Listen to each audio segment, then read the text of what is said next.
ईद के मौका पर झंझारपुर अररिया संग्राम स्थित मिथिला हाट जाम भ गेल। लोक के जबरदस्त भीड़ छल। भीड़ के हालत एहन छल जे NH57 जाम भ गेल। नमस्कार, अपने सब देख रहल छी मिथिला समाचार टीवी।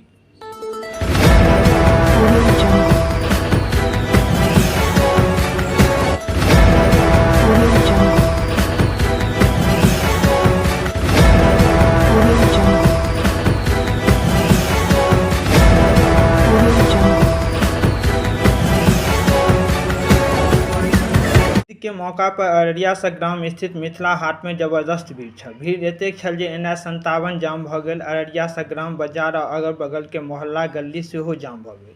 टिकट काउंटर पर रेरा रेरी हेबला। मिथिला हाट के सुरक्षा व्यवस्था से भीड़ संभालल नहीं गेल। पुलिस के सूचना कयल गेल। 5टा थाना के पुलिस के ओतऽ बजायल गेल और SDPO पवन कुमार स्वयं भीड़ के कंट्रोल करे में लागि गेला। लोग मिथिला हाट के अंदर जाय के लेल बहुत व्याकुल छला। अस्थायी लोग सब एके पिष्ट करैत कहला जे भीड़ 1 जनवरी से कई गुना ज्यादा छल।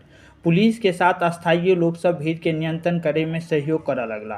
कोनो अफरा तफरी के जानकारी नहीं। मिथिला हाट के सुंदरता देखे के लेल सिर्फ अस्थायी लोग टा नहीं, दोसर जिला और नेपाल के लोग सब पहुंचे के कारण स्थिति उत्पन्न भेल, जे के अंदाज संभवतः अस्थायी पुलिस और मिथिला हाट प्रबंधन के सेहो नहीं छल। मिथिला में पर्यटन उद्योगक विकासक एतेक संभावना छै तै के उदाहरण अछि वीडियो।